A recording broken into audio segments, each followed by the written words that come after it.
esse momento, né, de troca com a gente, para a gente conhecer um pouco do trabalho dela. Né, como a professora Nelisa acabou de citar, a professora Luísa lançou recentemente um livro de educação e cuidado nutricional, né, e coincidentemente eu tive acesso a essa informação, acho que há um mês, 2 meses atrás, por um grupo de professores no WhatsApp, e me interessou, assim, o título. Eu falei, deixa eu ver o que é esse livro, né? E quando eu fui ler a descrição do livro lá na Amazon, eu falei, nossa, isso aqui me interessa de verdade, né? Que ela fala da abordagem humanizada, da abordagem centrada na pessoa e não na doença, né? Em doenças crônicas, para favorecer a mudança de comportamento alimentar. Eu falei, opa, isso me interessa mesmo. E aí eu comprei o livro, né? E comecei a ler. Isso foi num domingo, assim, eu li praticamente o livro numa sentada, assim, entre uma sentada e outra, né? Gael para cá, um livro para cá, e foi chegando, e fiquei muito encantada, assim, com a proposta do trabalho e com a maneira com que ela apresenta o conteúdo, né? O jeito que ela vai transitando entre as questões, entre as dificuldades práticas, né? Que a professora Luísa tem uma vivência prática aí de muitos anos. E essas coisas foram fazendo muito sentido para mim, e eu falei, eu acho que seria muito interessante a gente trazer a professora Luísa para discutir com a gente, para conversar. Eu acho que em uma hora ela não vai ter condições de apresentar tudo o que ela traz no livro. O livro ele é um livro estruturado de uma maneira muito didática, né? E aqui, gente, não é publicidade do livro, não, né? Estou aqui falando, contando um pouco desse histórico, né? De como ela chegou até nós, foi por meio do livro. Mas é um livro muito interessante, muito didático, muito orientativo, né, que norteia esse caminho, né? E eu acho que a nutrição ela precisa disso, né? Eu acho que e fazer essa conversa entre a nutrição e a educação e a psicologia, né? Isso faz muito sentido. Então, dessa forma, né? Eu entrei em contato com a professora Luísa, conversamos um pouco, e depois conversei com a Júlia. Falei, Júlia, vamos fazer uma parceria aí do NEPOC com a LACA, né, para a gente trazer a Luísa para conversar um pouquinho com a gente, para dividir essa experiência com a gente. Então, Luísa, é um prazer enorme ter você aqui com a gente. Sinta-se bem à vontade, aqui é um grupo de pessoas interessadas em compartilhar, em aprender, e te agradeço mais uma vez por estar aqui com a gente. Eu vou devolver a palavra para a Vitória, porque a Vitória vai apresentar a Luísa com toda a pompa que ela merece. E como eu não consigo fazer isso, a Vitória vai apresentar e vocês vão entender por que eu estou passando a palavra para a Vitória. Obrigada, viu? Boa noite, gente. Bem-vinda novamente, Luísa. Então, pessoal, a palestrante de hoje vai ser a Luísa Helena Maia Leite. Ela tem educação continuada e treinamento em educação terapêutica do paciente pela Association Française pour le Développement de l'Éducation Thérapeutique, na França. Tem entrevista motivacional pela Associação Francophone de Diffusion de l'Entretien Motivationnel, na França também. E educação terapêutica no diabetes, pela Associação Protetora de Diabéticos de Portugal, em Portugal. Ela também é mestre em nutrição humana e doutorado em saúde pública.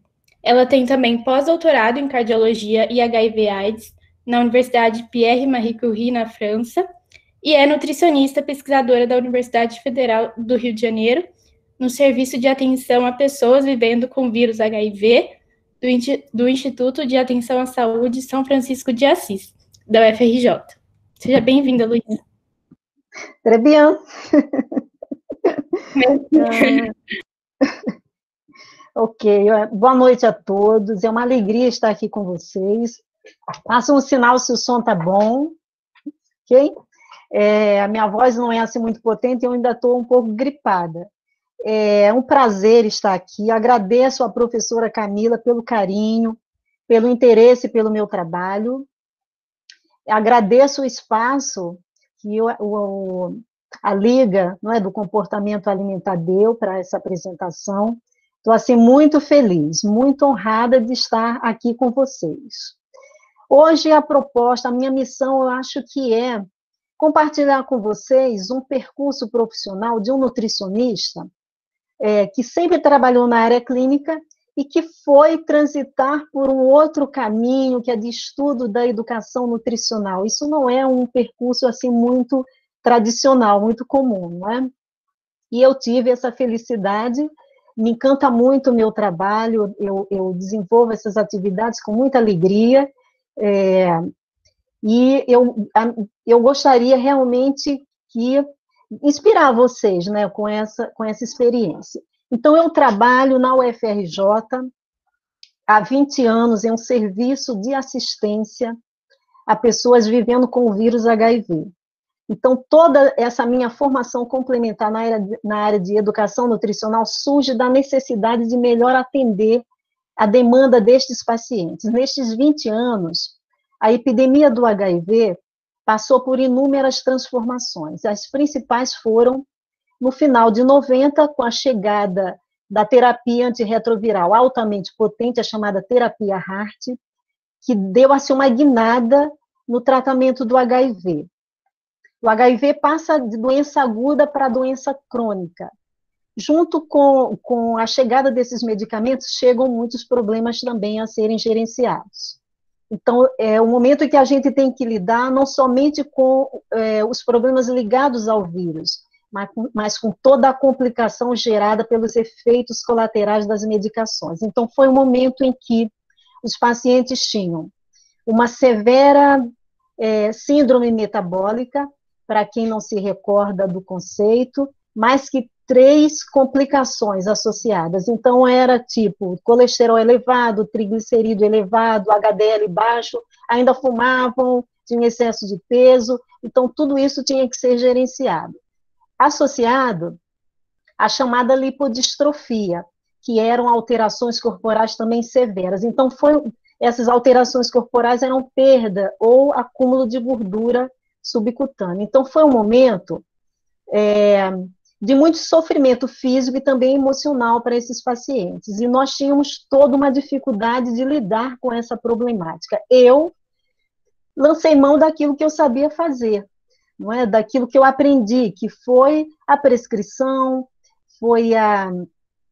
eram as recomendações, mas era humanamente impossível para os pacientes colocarem em prática todas as recomendações que eram dadas. Era preciso perder peso, baixar colesterol, baixar triglicerídeo, parar de fumar, fazer exercício, enfim, tudo ao mesmo tempo. Nesse momento eu me senti muito frustrada profissionalmente e percebi que os pacientes também estavam frustrados porque eu não conseguia mais ajudá-los. Foi aí que eu comecei, então, essa série de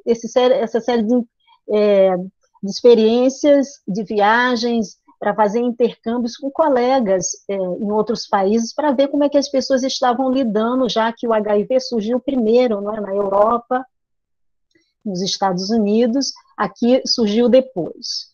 Então, foi nesse momento que eu tive, então, a oportunidade de ter contato com esses conceitos dessa psicopedagogia chamada educação terapêutica do paciente, que é uma psicopedagogia delineada para atender às necessidades de doentes crônicos.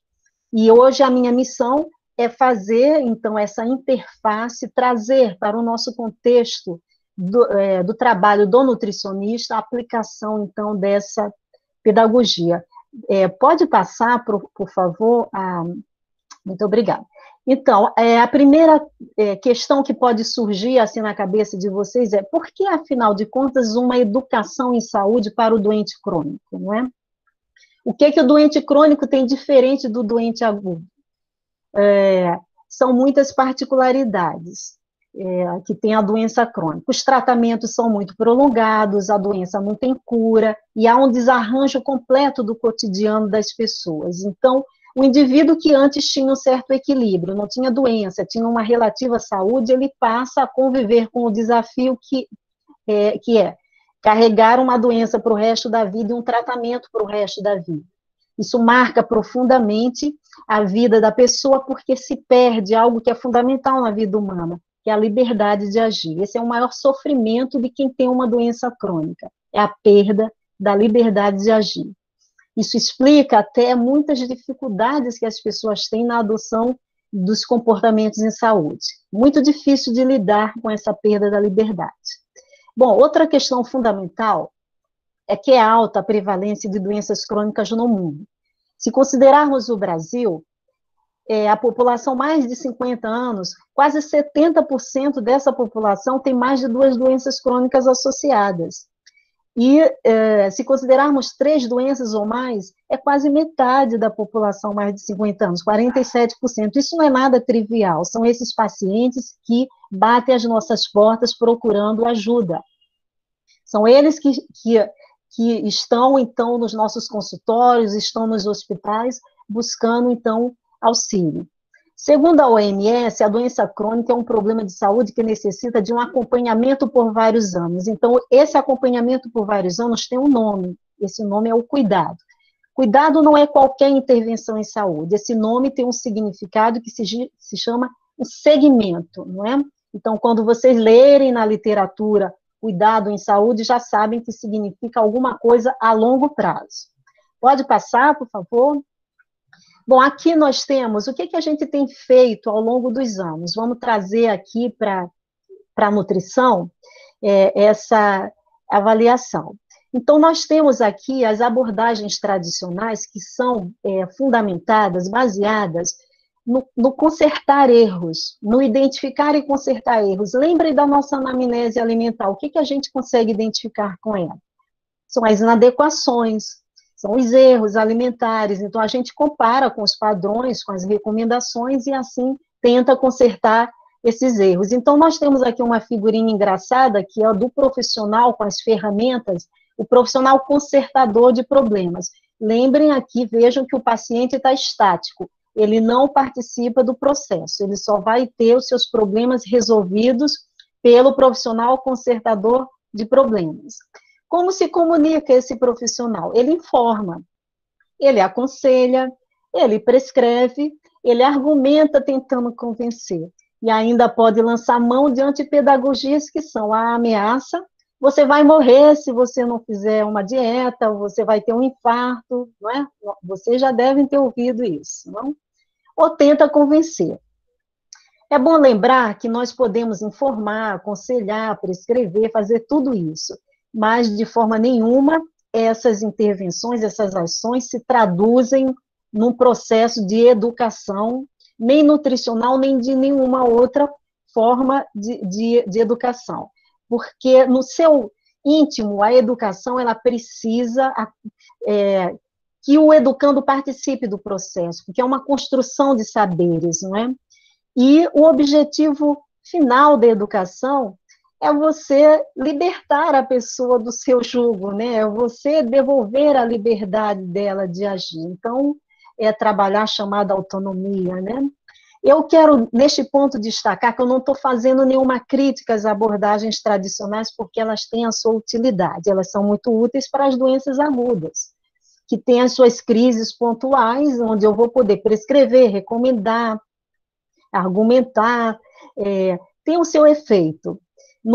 Aqui a gente está avaliando e trabalhando um contexto particular, que é, então, das doenças crônicas e das multimorbidades, né, desses cenários complexos, onde este tipo de abordagem não tem assim, uma eficácia muito importante, principalmente a longo prazo, não é?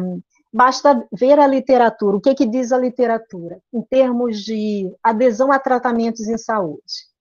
A adesão ela não é boa para nenhum comportamento em saúde. Para ter uma ideia, diabéticos só tomam metade dos seus tratamentos, os hipertensos tomam 70% dos seus tratamentos. Então, a falha de adesão ela é generalizada. Mas é triste saber que somente 30% é a adesão das práticas alimentares. É triste, né? Então, significa que nós temos que repensar o nosso modo de agir, o nosso modo de trabalhar. O próximo, por favor. Aqui é uma brincadeira, né, uma provocação, onde eu coloco como é que a gente pode trabalhar no sentido tradicional diante de um cenário tão complexo. Será que o nutricionista ele pode fazer uma polidieta à semelhança da prescrição médica, um tratamento polifarmácia, né? É a dieta rica nisso, rica naquilo, sem isso, sem aquilo, não é? Fica a interrogação, não é? Para saber se isso tem chance de dar certo ou não. Então, essas abordagens, elas começam já a ser abandonadas, até o tratamento polifarmácia já existe iniciativa da indústria farmacêutica no sentido de simplificar. Existe a polipílula do tratamento hipertensivo, justamente para diminuir, não é, esse número de comprimidos que as pessoas tomam por dia. Então, da mesma forma que é preciso simplificar os comprimidos, é preciso a gente simplificar do nosso lado. Próximo, por favor. Bom, para a gente pensar em praticar uma educação nutricional mais moderna, a gente precisa deixar de lado alguns paradigmas que prejudicam a nossa prática profissional. O primeiro deles, que o paciente não sabe o que fazer. Nós sempre temos que ver, enxergar um indivíduo como ele tem o seu potencial, o potencial de aprender, ele tem a sua história, as suas vivências, então eu tenho que abandonar essa postura do eu sei, o paciente não sabe, né? O paciente é um saco vazio onde eu vou ficar depositando conhecimentos. Outro paradigma, que informar é educar, que informar e repetir é suficiente para a mudança do comportamento. Foi o que eu fiz lá nos anos 2000, eu informava e repetia, e os pacientes não queriam mais ir na consulta de nutrição, porque diziam que já sabiam o que eu tinha para dizer, eles já sabiam o que fazer, né? Foi nesse momento que eu vi que eu estava fracassando. Que o profissional deve decidir pelo paciente, isso é um paradigma que persegue os profissionais de saúde, porque a gente, quem foi para a área de saúde, tem um sentimento altruísta, quer ajudar, não é? E quer resolver o problema da vida dos outros, não é? Quem ajuda, desajuda. A gente tem que facilitar processos, nós temos que nos enxergar como facilitadores do processo de mudança, e não como aquele que obriga ou conduz uma mudança. Outro paradigma, convencer, ameaçar, culpar o paciente pelos resultados e estabelecer muitas metas, é aquela polidieta, não é? Alimentação com muitas restrições, pobre nisso, rica naquilo, e a dieta blá, blá, blá, blá, blá, blá, blá, blá, blá. Próximo, por favor. Próximo. Ok. A notícia boa que eu tenho para dar para vocês é que surgiu uma nova era na área de educação e tem suas repercussões no campo da educação nutricional, não é? Com o surgimento da chamada educação terapêutica do paciente. O que vai ser isso? Devo dizer que não é uma solução mágica, não é uma moda, uma onda que surgiu agora, não é? E que eu estou querendo divulgar. Trata-se de resultados dos avanços da medicina e dos avanços também da educação em saúde, porque ela evoluiu ao longo dos anos. Não é? Muitas doenças que eram agudas se tornaram crônicas, e a educação em saúde também foi progredindo ao longo do tempo. Então, como é que surge? No prolongamento dos cuidados aos diabéticos. Lembrando que em 1921, quando surge a insulina, os pacientes, eles iam para os hospitais para tomar insulina, e aos poucos foi se vendo que eles precisavam aprender a realizar aqueles procedimentos nos seus domicílios e aprender a se cuidar. Então, ao longo do tempo, foram sendo desenvolvidas atividades nesse sentido de educação dos pacientes para o autocuidado. E se vocês cruzarem hoje com o diabético, eu tive a oportunidade de cruzar com adolescentes em Portugal que usam a bomba de infusão contínua de insulina. Eles são experts em nutrição. É incrível hoje como o paciente diabético consegue gerenciar o seu tratamento. Eles sabiam de coisas que eu não tinha a menor noção. Eu acho que vocês conhecem, né, a bomba de infusão contínua, que é assim colocada na pele. Então, voltando aqui para a Europa, né? Então, em 1975, é criada na Europa um hospital-dia, que era para ensinamento desses diabéticos. Posteriormente, esse centro de ensinamento para diabéticos vai se estender para outras doenças crônicas. E em 1998, isso se expandiu pela Europa toda, essa ideia, mas cada um estava adotando procedimentos diferentes, e a OMS, em 98, padroniza essas práticas. Cria um manual de boas práticas para descrever como é que essas práticas deveriam ser feitas, não é? Então, que tipo de competência o profissional deveria ter para aplicar a ETP? São mais de 60 doenças que essa pedagogia ela pode ser utilizada. E isso já até se expandiu para além dessas 60 doenças, porque hoje, na Europa, é lei que todo paciente com doença crônica solicite um suporte educativo para melhor viver com a sua doença. O sistema de saúde deles paga por essas abordagens educativas. Então, tem programa para todas as doenças que vocês possam imaginar, asma, DPOC, HIV, hepatite, tudo isso tem os programas educativos que as pessoas fazem, então, esse segmento. Então, trata-se de uma psicopedagogia ou uma psicoeducação, se for melhor assim, multiprofissional. Eu poderia estar falando aqui para enfermeiros, para qualquer outro profissional da área de saúde, porque esta é uma pedagogia de uso multiprofissional, destinada a doentes crônicos, a pessoas que fazem tratamentos complexos, pessoas que necessitam de mudanças de comportamento a longo prazo, né, que precisa, então, do segmento. A aplicação. Então, na Europa, essa educação terapêutica ela é praticada em programas educativos multiprofissionais. Acredito que tenha sido por isso que essa pedagogia não tenha se expandido tanto pelos outros países, não tenha chegado com tanta força aqui no Brasil, porque não dá para reproduzir esse modelo multiprofissional. Esses cursos não fazem parte da educação formal, da faculdade. Eles são cursos de educação continuada e eles não são nada baratos. Cada ciclo custa cerca de 1.000 euros, então, e eles têm que fazer 40 horas obrigatoriamente, os profissionais, para se formar. Então, como é que se pode aplicar essa pedagogia? Numa abordagem, essa abordagem individual, um recorte, então, dessa pedagogia que está sendo proposto agora, o uso dos seus princípios, e é isso que eu trago no livro, né, a proposta de se usar os seus princípios, para que o profissional possa adotar uma chamada postura educativa, não é?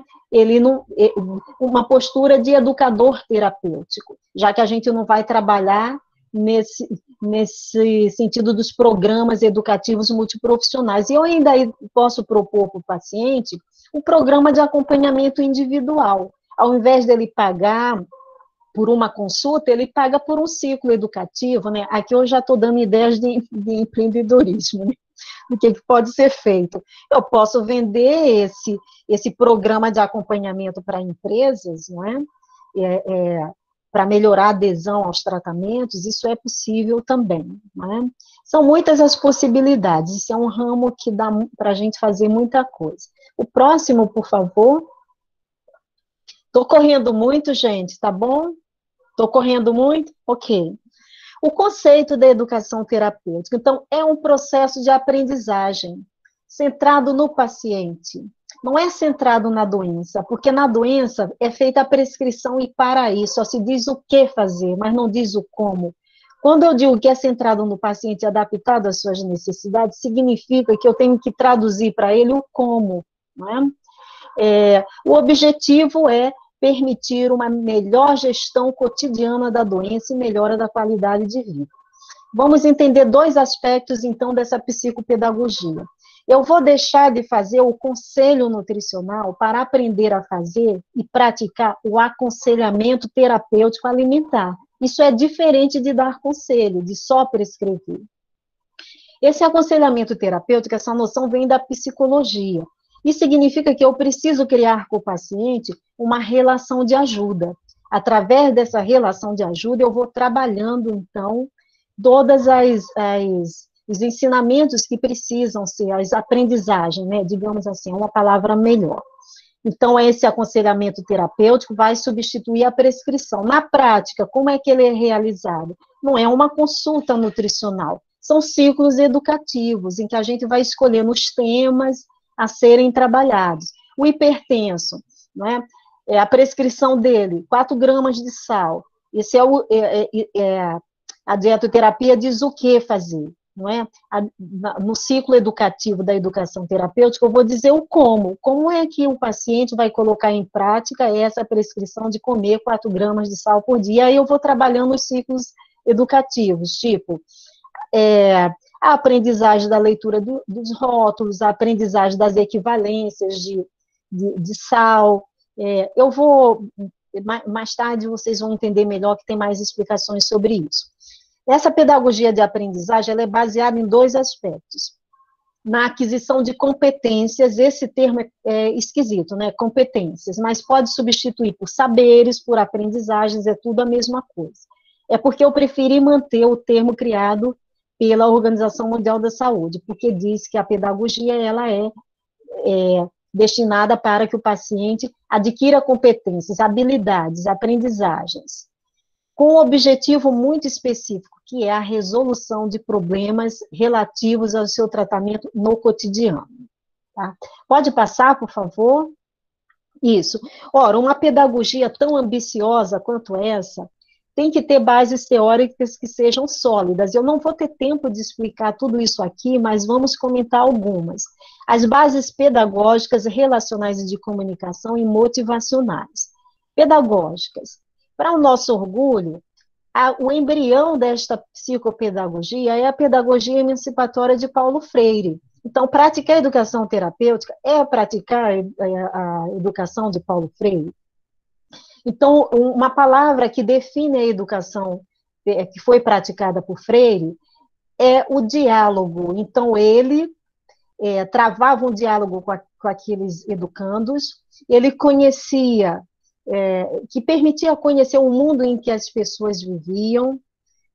Então, e nas suas aulas de alfabetização para adultos, ele trazia do contexto lá de vivência da pessoa coisas que faziam parte da sua vivência. Então, eu vou dar um exemplo, porque eu vou precisar desse exemplo que eu vou dar depois. Tipo assim, a pessoa conhecia a palavra tijolo, né? E isso era trazido para que a pessoa aprendesse a ler e escrever com aquela palavra que fazia parte, então, do contexto em que ele vivia. Então, soletrava tijolo, aprendia a escrever tijolo. Nós temos também a participação do construtivismo, né, de Piaget, que diz o seguinte, isso é muito interessante porque ajuda a gente a entender como é difícil esse processo de aprendizagem. Piaget diz que a aprendizagem é tudo uma questão de acomodação. Ou seja, o indivíduo tem a sua bagagem, ele tem as suas vivências, ele tem as suas experiências, ele tem os seus conhecimentos, as suas crenças.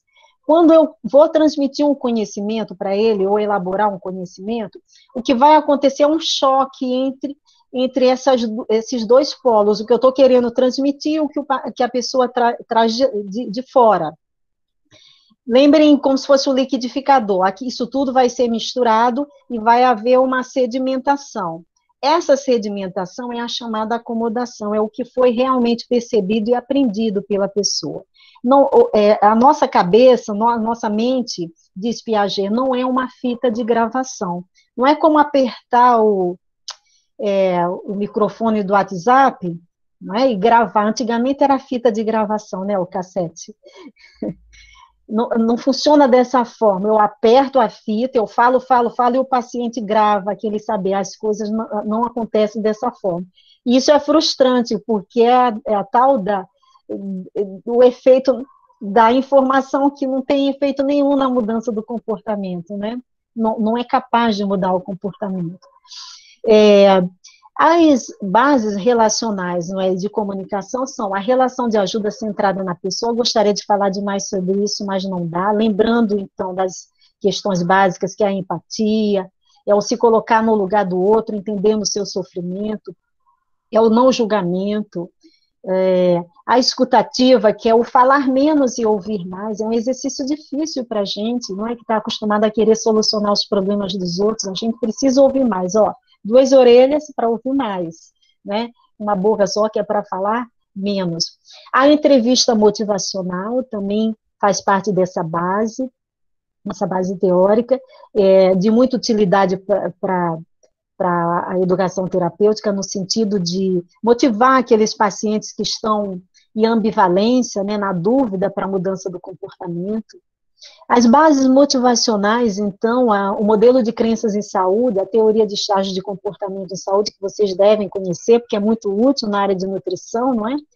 Explicando que nem todos estão no mesmo patamar para a mudança de comportamento. Isso é muito interessante. E também tem um modelo de avaliação em 5 dimensões, que permite fazer um diagnóstico educativo mais aprofundado, criando um ambiente didático e propício para a mudança. Pode passar, por favor?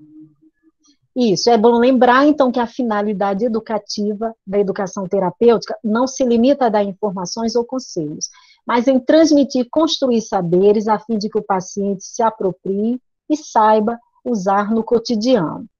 Passa, por favor. Isso. Então, aqui nós chegamos já à problemática do que é viver com uma doença crônica, né? Aqui que a gente vai entender por que eles precisam, então, de uma abordagem educativa que seja específica. Viver com uma doença crônica exige 2 competências que são muito importantes, 2 habilidades ou 2 grupos de saberes que são da maior importância, que é o saber se cuidar, né? São todas as questões ligadas ao campo do autocuidado, todas as questões relativas ao controle da doença e do seu tratamento. E o saber se adaptar. São todas as questões no âmbito social, afetivo, familiar e do trabalho que as pessoas precisam aprender a se adaptar, vivendo com essa mochilinha que é a doença, né? Dependendo da doença, esse saber se adaptar será extremamente difícil. Se for um diabetes, por exemplo, imagine o impacto no trabalho, na vida afetiva, não é? Na vida social. Isso é muito difícil na vida das pessoas. Então, vamos entender um pouco aqui. Esse autocuidado, o que vem a ser? Aqui nós temos várias caixinhas que mostram o grupo de autocuidado, que é adesão aos medicamentos, o automonitoramento, exercícios e o cuidado nutricional. Então, isso é relativo ao tratamento clínico. Como é que nós vamos trabalhar a educação terapêutica? Sendo uma visão multiprofissional, então eu preciso que nas minhas estratégias educativas, essas caixinhas conversem. Vamos entender como isso pode acontecer.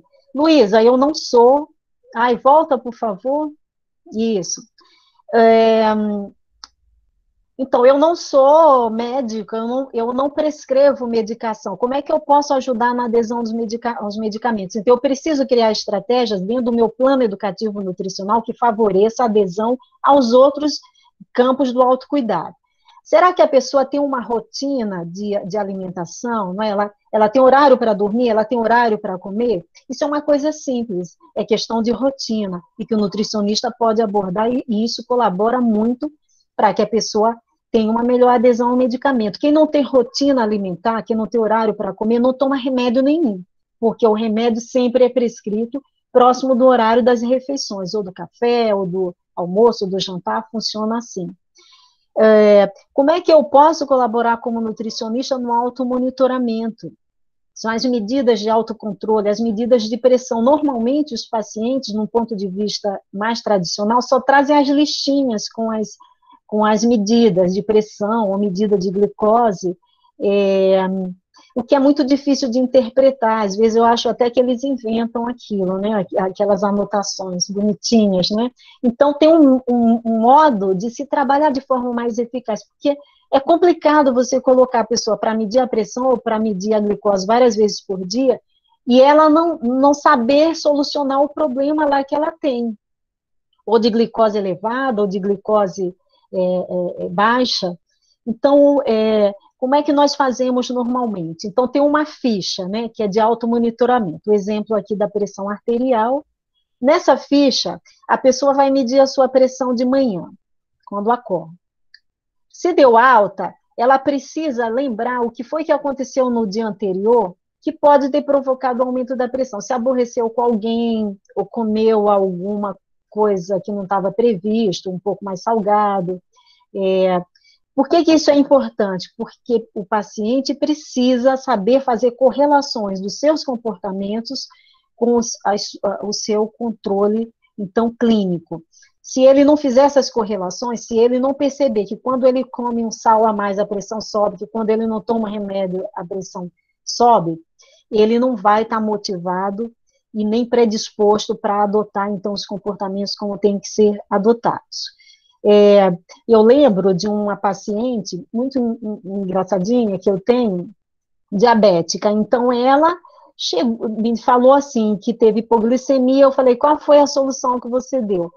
Eu suspendi toda a insulina do dia, porque eu estava com o açúcar baixo, né?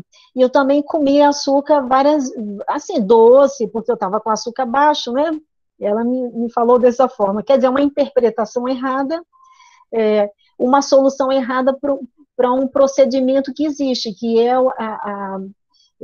você consertar a hipoglicemia. Isso existe um procedimento que é misturar a água, o açúcar, né, na água, tomar, depois medir a glicose, depois a pessoa pode tomar o seu café da manhã e aplicar a insulina, não suspender toda a medicação. Então, os pacientes, eles interpretam, assim, a maneira deles, alguns desses procedimentos.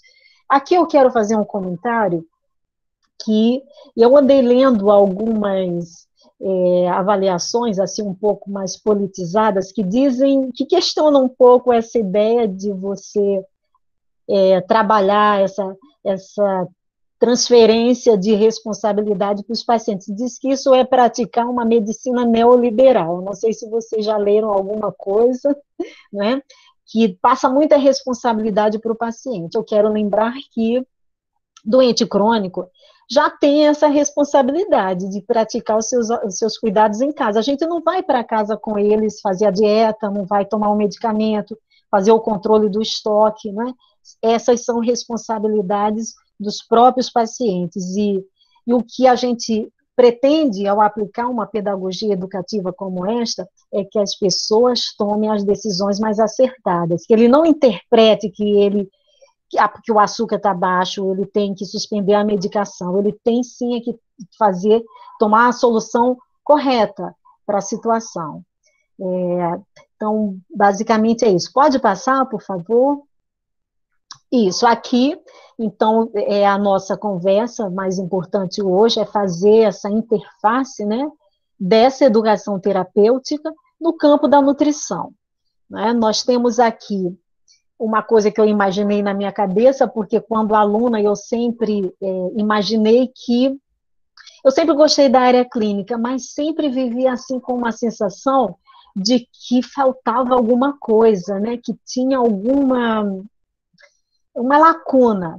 Eu não conseguia trazer aqueles conceitos lá da educação nutricional que eu aprendi na faculdade, que estão lá na caixinha, no departamento social, e que são desenhadas para populações, coletividades sadias. Então, a educação nutricional que eu conheci na faculdade eram estratégias para, como eu disse, coletividades sadias. Então, a gente tinha em creche, em escolas, né, fazia atividades até com alunos, com adolescentes, para prevenção de obesidade, mas sempre nesse contexto de ter esse contato com pessoas saudáveis. Eu não sei o que mudou hoje, porque eu não conheço os currículos atuais de nutrição, talvez até tenham disciplinas intermediárias, tentando aproximar essa interface pedagógica com quem trabalha na área clínica. Depois aí a Camila me coloca a par dessas mudanças. Então, aqui, nós temos aqui o nutricionista com toda a sua bagagem, a sua mochila, os seus conhecimentos. Então, nós temos os conhecimentos da ciência da nutrição, os conhecimentos de dietoterapia, conhecimentos da fisiopatologia da doença e de todos os cuidados que são necessários para se gerenciar, manejar essas doenças, não é? Então, as interações medicamento-alimento, enfim, todo nosso arsenal de conhecimentos da faculdade. Isso não é suficiente para a gente vir aqui e praticar uma educação com esse tipo de abordagem que eu estou aqui colocando para vocês. Eu vejo a educação terapêutica, como eu disse, que quando eu era aluna faltava alguma coisa, né? Hoje eu vejo como uma ponte. Mas para atravessá-la, eu preciso juntar mais alguma coisa, mais alguma bagagem para poder atravessar e praticar. Essa bagagem, ela não está aqui na educação formal de nenhum lugar do mundo, não faz parte da educação formal.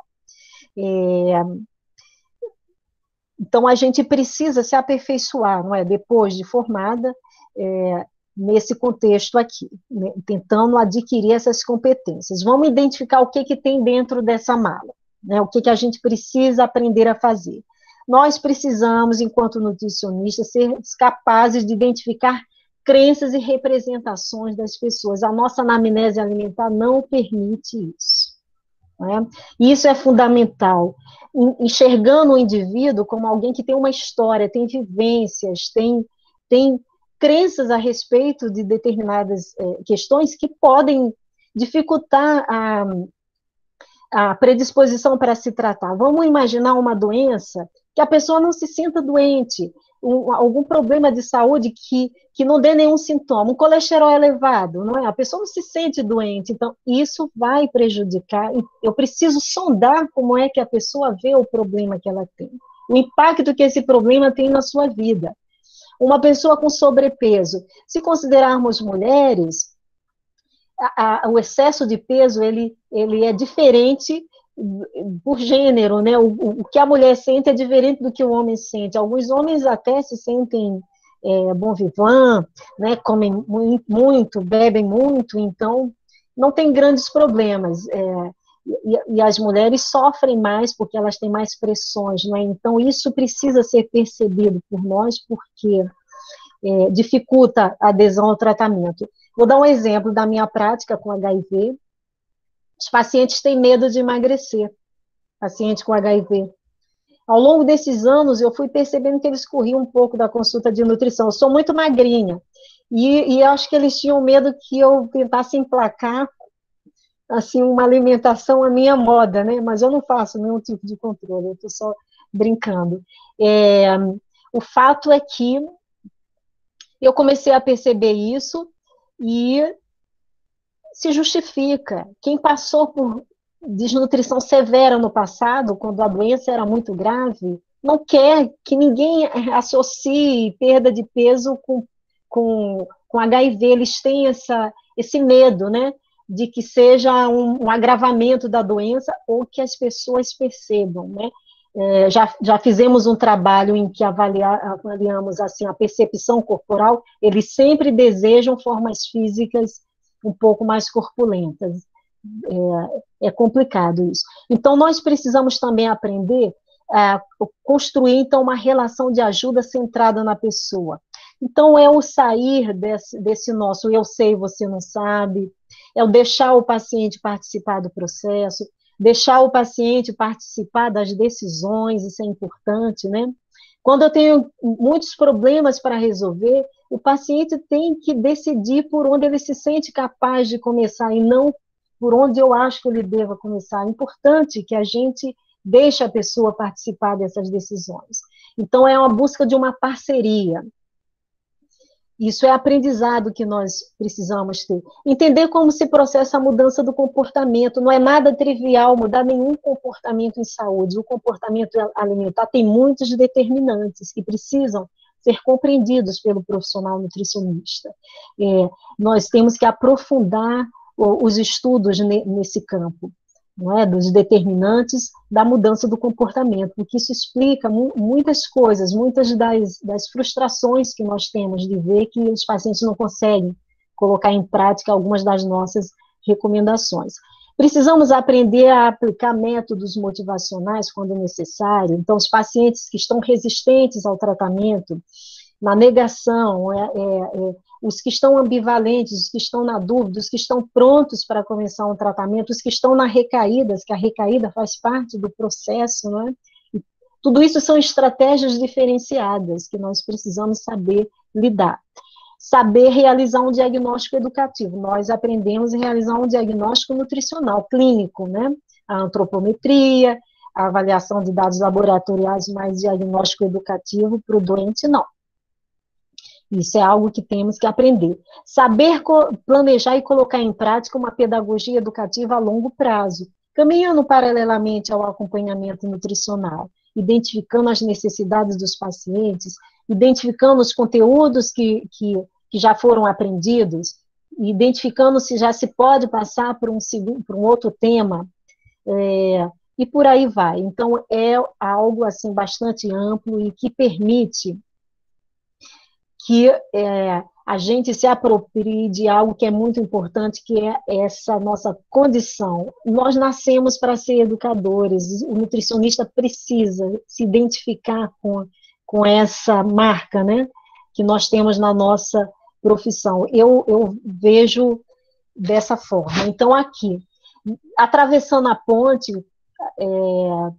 juntando todos esses conhecimentos, nós podemos, então, praticar essa educação terapêutica nutricional, e nós vamos, então, atingir 2 objetivos, que é o educar, ou seja, trabalhar os aprendizados, transmitir, construir saberes, e o cuidar, porque essa educação, ela é voltada para pessoas que estão doentes. Então, a educação, ela é terapêutica, porque ela é uma educação destinada para pessoas doentes, no caso aqui, doentes crônicos. Então, esse nome é a propósito que ele é assim, que ele é dessa forma, né?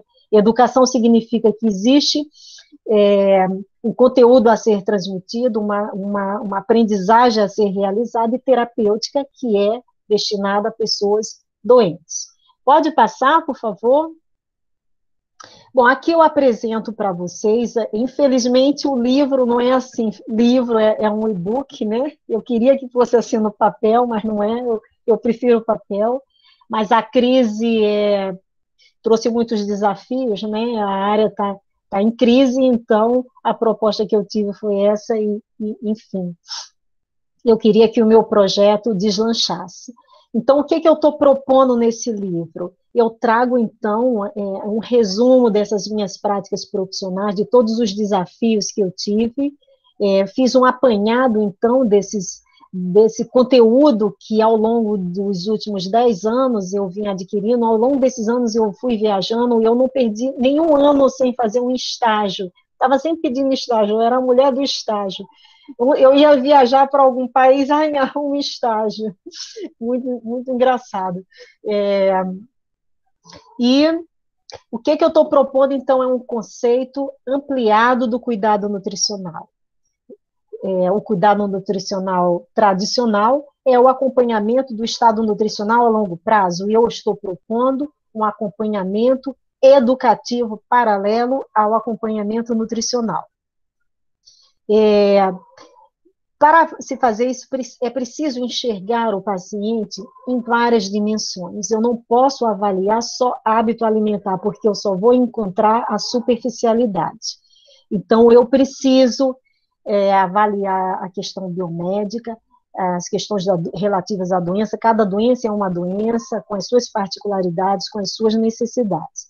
O aspecto cognitivo é essa questão da abordagem das crenças, é o conhecer o paciente, conhecer o seu mundo, o que ele sabe, as suas experiências, as suas vivências, o senso comum, né, essas verdades que ele tem, que ele adquiriu através das trocas da vida. A dimensão afetiva, como é que ele está situado, né, nessa questão, isso interfere, não é, na predisposição para adotar diversos comportamentos, então é preciso que a gente aborde. Como é que ele está situado na dimensão social, se tem trabalho ou não tem trabalho, se tem renda, Todas essas questões são importantes. A dimensão projetiva pode ser uma coisa assim um pouco esquisita, né? Mas existem doenças que as pessoas não conseguem se projetar no futuro porque se sentem próximas da morte. E isso vai impactar a predisposição para adotar determinados comportamentos. Já ouvi muito paciente com HIV falar, eu não vou fazer isso, eu vou morrer mesmo. Então, às vezes, isso é uma questão que a gente precisa trabalhar. Eu tenho algumas... Em sala de espera, a gente desenvolve muita atividade, tentando projetar o paciente no futuro. Tem uma... Vou contar porque eu acho que dá para entender.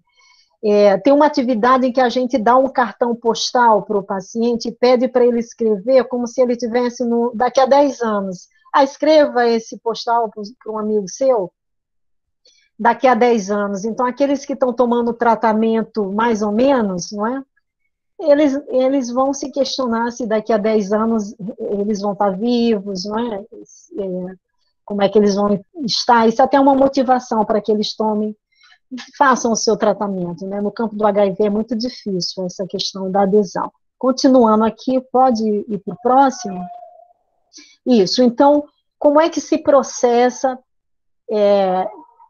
na prática essa abordagem educativa? Então, é preciso fazer um diagnóstico educativo, que é um momento de encontrar e conhecer o paciente, avaliando esses aspectos todos que eu falei. Existem questionários, padrões para isso, embora eu não goste muito da prática de questionário, porque fazer um diagnóstico educativo não é exatamente preencher um questionário, tá? Então, às vezes, a gente até foge um pouco disso. Por isso que eu não apresentei nenhum modelo aqui de questionário. Então, se traça um plano educativo. Então, eu já tenho o diagnóstico nutricional, eu já tenho a prescrição que o paciente deverá seguir. Vamos continuar com o hipertenso. 4 gramas de sal. Aí, no plano educativo dele, eu vou definir os objetivos de aprendizagem. Olha, ele vai precisar aprender a preparar alimentos com temperos, ou preparar temperos que sejam alternativos, esses temperos convencionais. Ele vai precisar saber fazer a leitura dos rótulos de alimentos, essa equivalência de sal. Ele vai precisar saber fazer a contagem do sal no dia a dia, no cotidiano, porque as pessoas acham que basta não comer sal, e não é isso, tem uma contagem a ser feita, não é? E tem que somar tudo que a pessoa come ao longo do dia. Na aprendizagem, aqui é que a diferenciação maior. Existem 2 questões que precisam ser trabalhadas com o paciente. A expressão, existem ferramentas específicas para o paciente se expressar e para melhorar a aprendizagem dele. Não é falar, não é dar aula. Eu vou utilizar o máximo de material visual, o mais próximo possível da realidade dele. Eu mesmo elaborei os meus e botei exemplos aí, são bem simplesinhos, mas só para vocês verem como é que eu trabalho, e isso o nutricionista pode usar a sua imaginação e criar, que é um campo muito vasto para a gente, até para ganhar dinheiro, viu? Porque dá muito certo fazer isso e vender, né? E no final, uma coisa que a gente não pode deixar de fazer é avaliar a aprendizagem. Eu não vou focar, fazer essa avaliação do peso, avaliação clínica, de colesterol. Isso eu sei que vai baixar, tá? Eu tenho 3 anos aplicando essa pedagogia com pacientes cardiopatas, eu consegui resultados muito bons.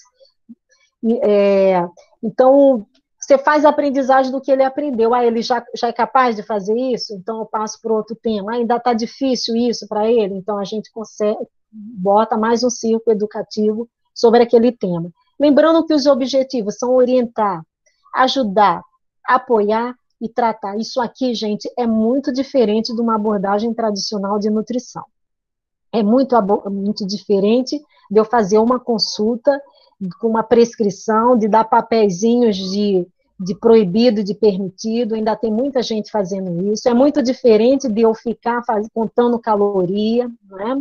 É muito diferente de eu ficar fazendo restrição de quantidade, né? Hoje a gente trabalha mesmo com esses aspectos, mas como é que eu posso dizer, qualitativos. Eu aprendi isso com os franceses, né? Diga aí a menina lá que fala francês, que os franceses não detestam se falar em dieta, porque eles têm uma alimentação maravilhosa, né? Isso aí já é uma outra aula que eu posso falar para vocês, convivendo com eles por um bom tempo, eu aprendi o que é essa dieta maravilhosa. Mas estava no serviço de cardiologia, né? Lá é que eu vi os resultados da dieta maravilhosa. Passa o próximo, por favor. Olha, aqui eu trago uma imagem que mostra o que é realizar esse nosso tradicional método de anamnese alimentar baseado em erros. A gente bate só na superficialidade, né? Eu vou identificar os erros e eu vou consertar os erros.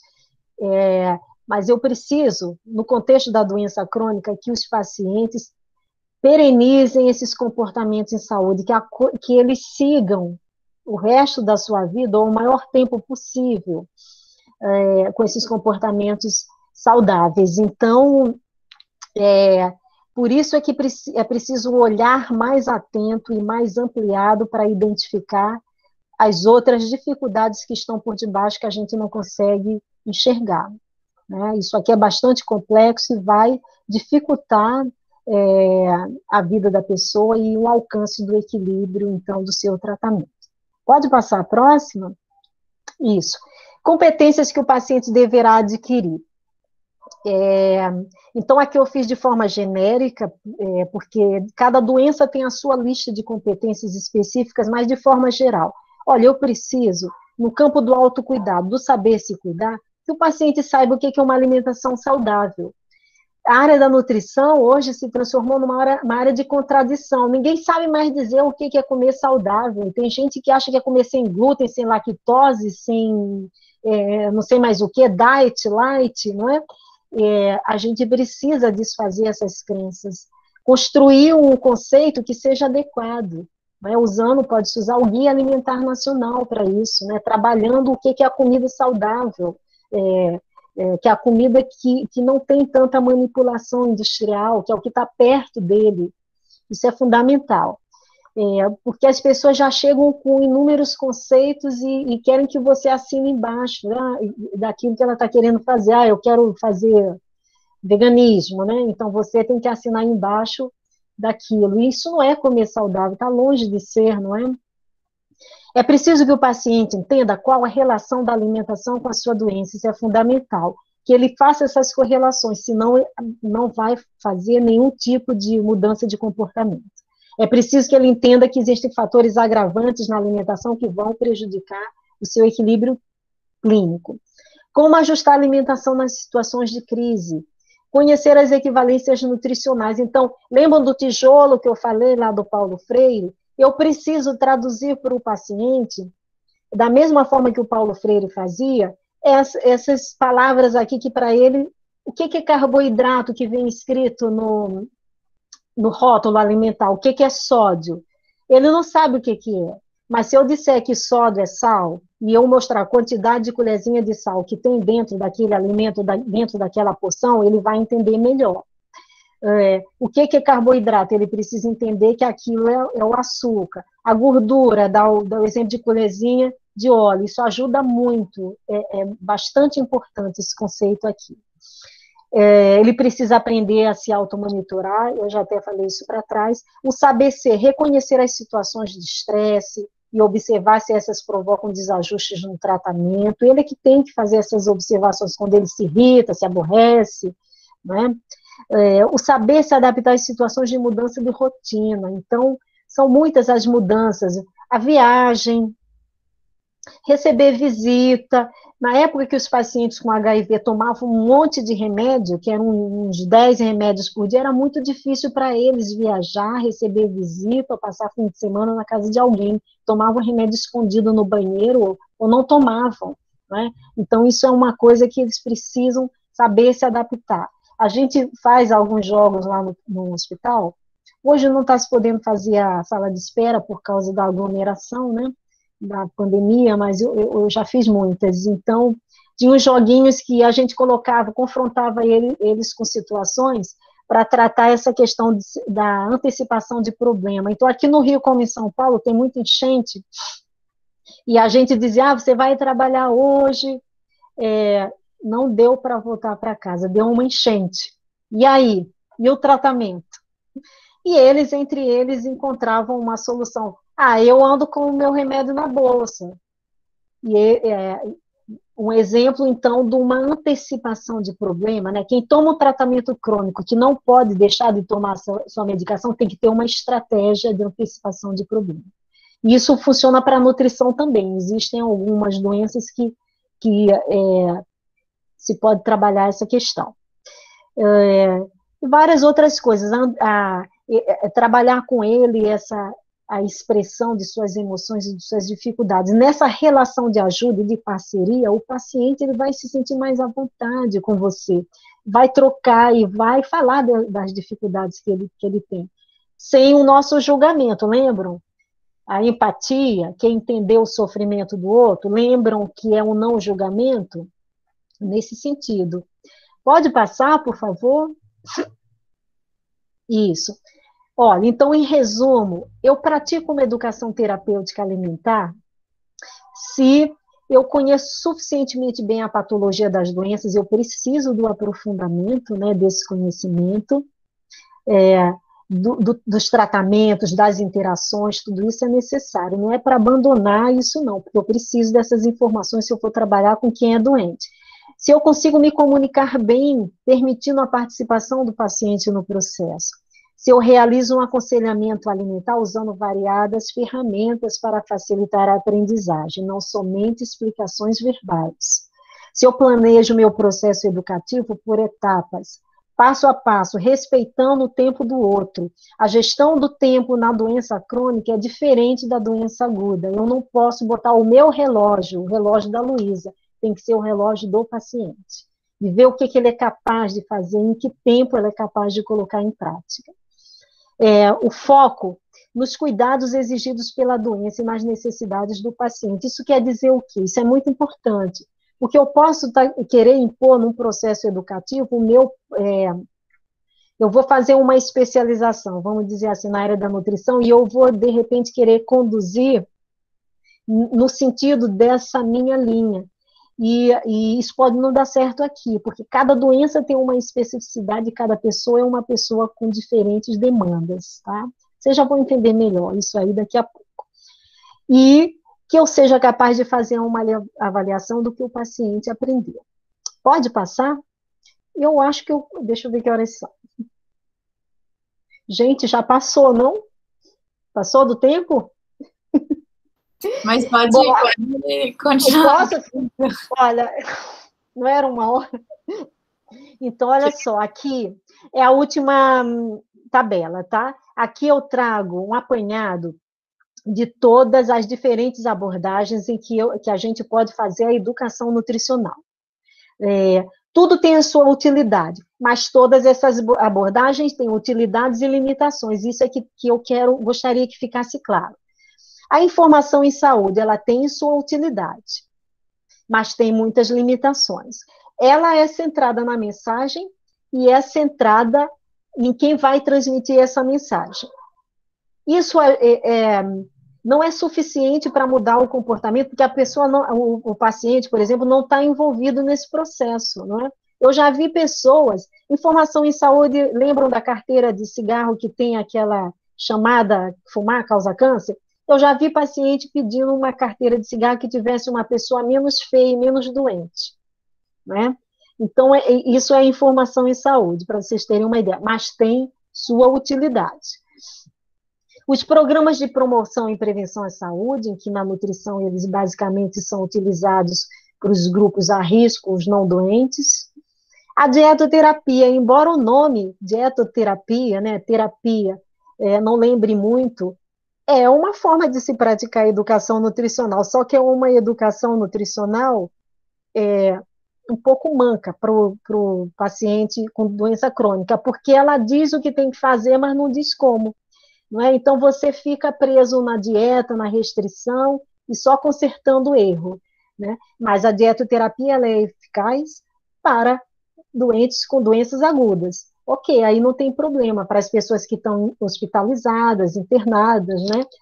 Você tem que fazer aquela coisa assim, pontual e eficiente.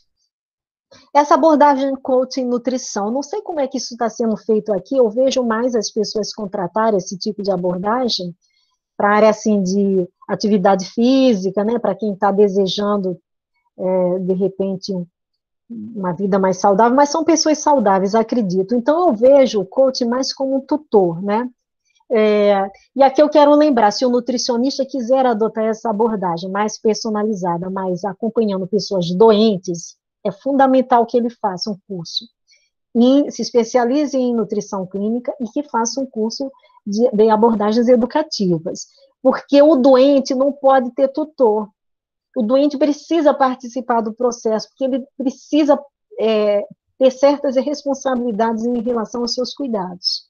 Então, problema não tem de abordar de ter essa abordagem, mas idealmente, como eu disse, se for acompanhar pessoas doentes, se especializem em nutrição clínica e adotem uma postura de educador.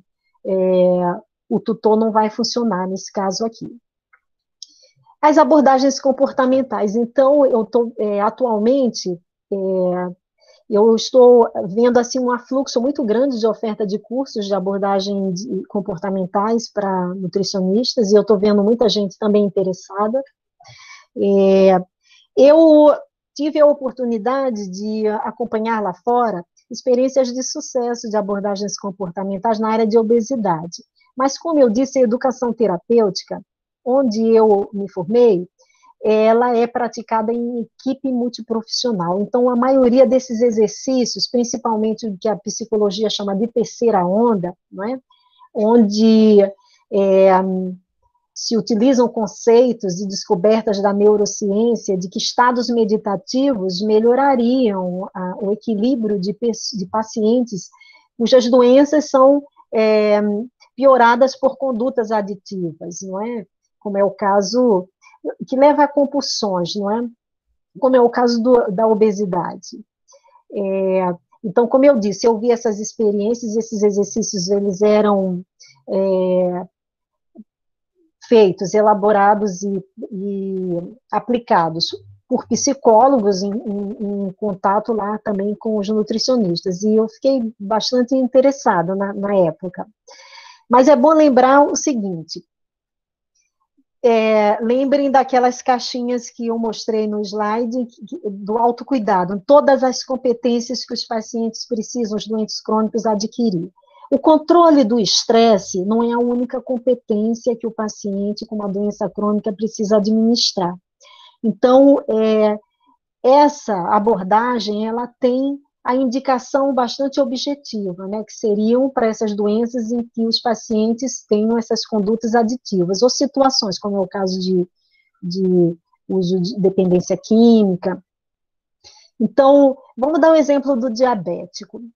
O diabético, se ele tem uma polifagia, que é um apetite excessivo, essa condição, ela pode não estar sendo provocada exatamente porque o paciente está estressado, mas por uma subdose de medicação, e em 90% dos casos é isso que acontece, é a má adesão aos medicamentos. Então, a gente precisa ter, assim, bastante clareza na indicação, então, desta pedagogia. Não, desta terapêutica, não é uma pedagogia exatamente. Aqui, para finalizar, a educação terapêutica nutricional, ela vem com uma coisa mais ampla em que você vai poder adotar todas essas estratégias. Você pode usar a informação quando necessário, o programa educativo, as informações da dietoterapia, essa abordagem mais personalizada e até abordagens comportamentais quando a doença assim o exigir, quando o paciente assim necessitar. Pode passar o próximo? Aqui só eu quero mostrar para vocês, para finalizar, as cartinhas que eu preparei, são coisas simples, né? Aqui eu preparei com tarjas para os pacientes que não sabem ler e escrever, sempre trabalhando questões dietéticas e nutricionais. A gente precisa se apropriar dessas práticas, porque esse é o nosso campo de atuação, tá? é a área do alimento, senão vão tomar o nosso lugar. Passe, por favor. Aqui, então, são joguinhos até que eu trouxe de fora, outras coisas eu que fiz, então, exemplo de ferramentas que a gente pode usar. Pode passar. Eu quero finalizar com uma frase do cientista que eu mais admiro na minha vida, que é Benjamin Franklin, que quando estava aperfeiçoando seus estudos sobre a lâmpada, ele fez mais de 800 experimentos que deram errado, e os seus colegas já estavam querendo desistir. Nós já fizemos 800 vezes coisas que deram errado. Ele, não, nós apenas fizemos 800, nós já aprendemos 800 modos, e a gente viu que não deu certo, né? Então é isso, o trabalho da educação terapêutica é de formiguinha, a semelhança dessa experiência do Benjamin Franklin. O que diz a sua frase que eu amo tanto? Se você me diz, eu esqueço. Se você me ensina, eu lembro. Se você deixa eu participar, eu aprendo. Então, essa frase traduz essa mensagem que eu quis trazer hoje para vocês. Eu espero que tenha sido útil e que eu tenha conseguido inspirar vocês no interesse por essa temática. Deixo aqui o Instagram para quem quiser visitar. Muito obrigada. Muitas palmas, Luísa. Posso tomar a palavra, Júlia? Pode, fica à vontade, professora. Bom, eu quero fazer algumas considerações. Primeiro, parabenizar a Luísa pela palestra, né? Eu acho que ela traz aí muitas coisas, eu acho que para a gente pensar, para a gente processar, né? E o livro dela ainda tem mais coisas ainda, né? Foi o que eu falei, ela não ia dar conta de trazer todo o detalhamento do método, das especificidades, né? Mas eu acho o geral, a proposta, né? Você conseguiu trazer, passar bem a mensagem, né? E para mim, tudo isso que você fala faz muito sentido, tanto como nutricionista, né? Porque quando você diz que não se encontrava lá atrás, eu acho que a gente é mais ou menos da mesma época, né? Não sei, acho que sim. E eu também não entendi por quê, né? Por que desse jeito? Parece que essas coisas não se encaixam, né? Não fazem sentido. Então, eu acho que todo mundo que busca alguma coisa diferente na nutrição, eu acho que parte desse mesmo princípio, né? De não se encontrar. E assim, eu tenho essa característica de nutricionista que não me encontrava dentro desse método tradicional, mas também tenho uma característica de educadora como professora universitária, que estuda questões educativas e que conversam exatamente nessa mesma linha do que você trouxe, né? E quando a gente pensa na educação, em qualquer nível de educação, né? A ideia é que você tenha objetivos, que você tenha métodos, que você avalie, que você desenvolva competências, né? E aqui, quando a gente fala na formação de um nutricionista, né? Eu consegui enxergar um paralelo excelente entre essas coisas em toda a sua fala, né? Mas eu acho que, e aí você perguntou, né, sobre a questão das disciplinas atualmente, eu acho que o currículo, ele inova pouco nesse sentido, né, ao longo dos anos. Ainda é centrado na educação nutricional, que é um componente isolado, né, único, num momento em que ele precisaria fazer uma conversa com todo o currículo, né, ao longo, devia ser uma disciplina que atravessasse esse currículo, né, conversando com nutrição clínica, conversando com saúde pública, conversando com alimentação coletiva, conversando com todas as áreas, porque a educação nutricional ela é fundamental, como você disse, nutricionista é um educador e não tem como ele fugir disso, né, e aí se a Ana quiser depois pegar essa palavra e complementar, mas a gente já discutiu muito sobre isso, eu e ela também, acho que isso, né, acaba que fragilizando a formação do nutricionista, né? Eu acho que tem várias fragilidades, mas eu acho que essa é uma fragilidade importante. Então, eu acho que assim, essa proposta, eu acho que você ter trazido, ter adaptado para as questões nutricionais, né, e discutir isso é fundamental. Então, mais uma vez, parabenizar. Queria fazer mais 2 comentários e prometo que já passo a palavra. Um era uma pergunta em relação à sua percepção de implementação da terapêutica na prática e as percepções de antes e depois, e de barreiras, de limitações, de dificuldades da pessoa em implementar, né? Eu acho que você colocou um pouquinho da questão do sucesso, mas eu queria ouvir um pouquinho mais sobre isso. E só fazer um comentário em relação àquilo que você disse da questão neoliberal lá, que colocar para a pessoa é muito neoliberal. Isso aí eu acho que é uma polêmica que aconteceu recentemente, o pessoal aqui já discutiu em outra reunião.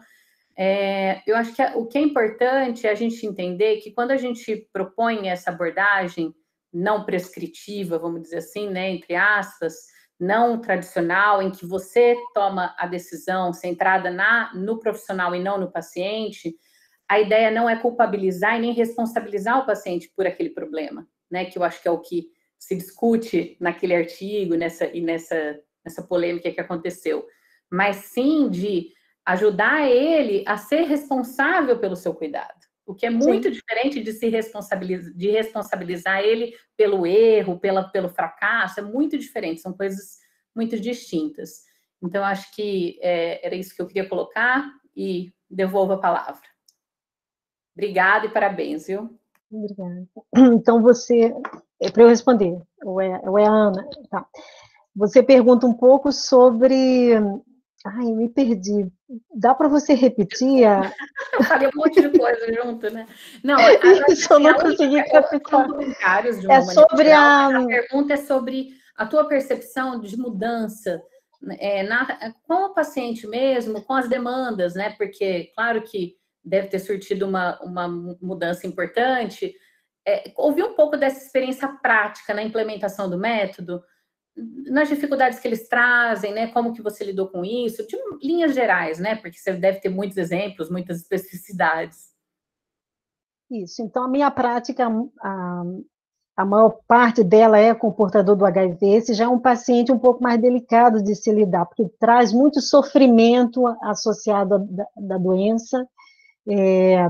Esses são um pouco mais difíceis, assim, da gente lidar, mas eu nem gosto de usar essa terminologia paciente difícil, eu acho que existem estratégias inadequadas para lidar com essas pessoas que têm as suas dificuldades. Olha, o meu relacionamento com eles mudou muito depois que eu passei a adotar essa postura de deixar eles participarem mais do processo. Eu não pude aqui mostrar, mas eu tenho um banner que eu criei, onde eles mesmos vão somando os problemas que eles têm. Eu fiz por taja vermelha, azul, amarela, e eles vão identificando aqui por onde que eles querem começar, não é? Vamos dizer, um cenário, o paciente com HIV hoje tem pluripatologia, então eu não posso tratar tudo ao mesmo tempo, né? Mas eu acho que a coisa mais importante para mim foi desfocar da questão de perda de peso. Eu não quero mais que me associe com uma emagrecedora. Eu não sou emagrecedora de ninguém. Eu sou uma pessoa que está ali para ajudar a facilitar a adoção dos comportamentos saudáveis. O emagrecimento vai ser consequência desse processo. Eu acho que para eles foi o que mudou mais, assim, como resultado da minha postura. E que trouxe eles de volta para o meu consultório, porque quando estava essa questão do médico encaminhar só para perder peso, que a temática era essa, eles resistiam, né? Então, desfoquei disso, que é um problema para eles, não é? É uma questão, assim, difícil de lidar com perda de peso. E sucesso mesmo eu tive foi com os pacientes da cardiopatia. Esses se beneficiaram bastante da adoção dessas metodologias, onde a gente ia equilibrando cada doença, assim, foi muito interessante, né? E, assim, uma coisa interessante é que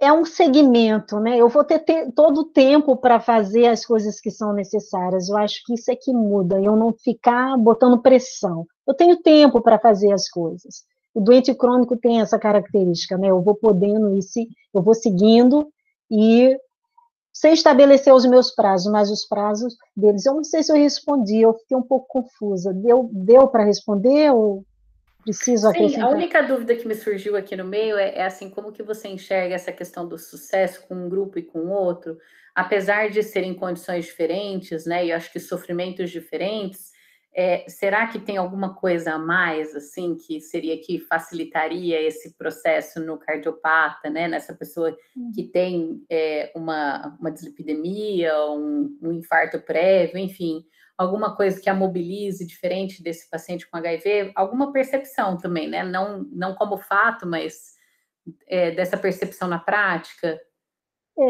Eu acho que o portador do HIV, ele já é um paciente que ele está cansado de ser dissecado, entende? É muita recomendação, é muita gente ao longo dos anos dando conselho, ele não pode fazer nada sem ser controlado. Então, esse grupo, a dificuldade, eu acho que é esse sofrimento ligado a isso, né? Esse controle mais... Quando eu peguei um grupo um pouco mais solto, que não tinha, assim, tanta pressão em cima dele, olha, só para vocês terem uma ideia, de todas as doenças, o HIV é a doença que o paciente tem que ter uma adesão 100% aos medicamentos. Ele não pode falhar na ingestão da medicação, porque senão vai fazer resistência viral, esse remédio não vai mais servir. E hoje não tem mais remédio mais moderno do que eles já usam no Brasil.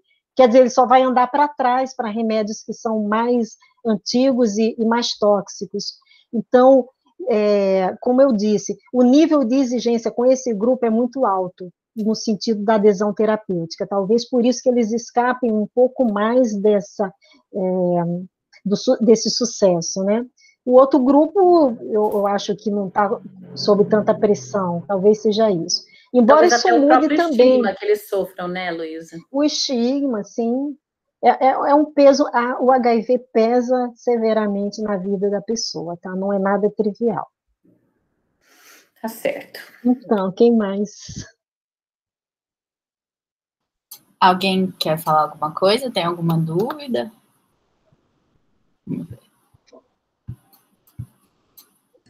Posso falar rapidinho, Júlia? Claro. Bom, primeiro, parabenizar pela excelente apresentação, Luísa, um prazer conhecê-la. É muito legal, gente, eu já li metade do livro, é muito legal quando a gente conhece a autora e consegue ouvir também, né? Agradecer a professora Camila e também agradecer a Liga pela possibilidade de eu estar aqui, né? Eu acho que um ponto que eu destacaria, que eu achei, assim, muito interessante que você colocou, é a diferença, aquela sua última tabela, porque eu acho que muitas vezes a gente fica, eu e a Camila, a gente já conversou muito sobre isso, mas parece que a gente gosta de uma dicotomia na área de nutrição, né? Então, se não pode uma coisa, a outra pode. Então, eu gostei muito de quando você colocou que todas essas possibilidades são possíveis, e basta a gente saber aplicar, que vão ter momentos que eu vou precisar aplicar aquele ali, né? E eu acho que, e você vê o paciente como sendo único, isso eu acho que abre uma gama de possibilidades, porque você não fica preso a só um modelo. Então, achei sensacional essa tabela que você fez. E essa questão cultural, ela é muito interessante, até sugiro a vocês, né, se der para assistir, tem uma série na Globoplay, que é a Unidade Básica, se passa dentro de uma unidade básica de saúde, e eles falam muito dessa questão, o médico principalmente fala de conhecer como é que funciona a família, dessa questão cultural, e tem um episódio que fala do HIV, que ele fala exatamente isso, daquela questão porque tem a questão da religião, de pessoas acharem que a religião vai curar o HIV, e ele faz uma abordagem muito interessante, assim, juntando não deixando a ciência de lado, mas também não menosprezando aquela crença que o paciente tem. Então, acho que isso é fundamental, e a gente precisa aprender a fazer isso, né, porque a gente, muitas vezes, essa parte, ela não é valorizada. Então, achei excelente a sua fala, parabenizo mais uma vez. Obrigada. Júlia? Mais alguém, gente, quer falar, quer perguntar? Não sei se vai ter, acho que não.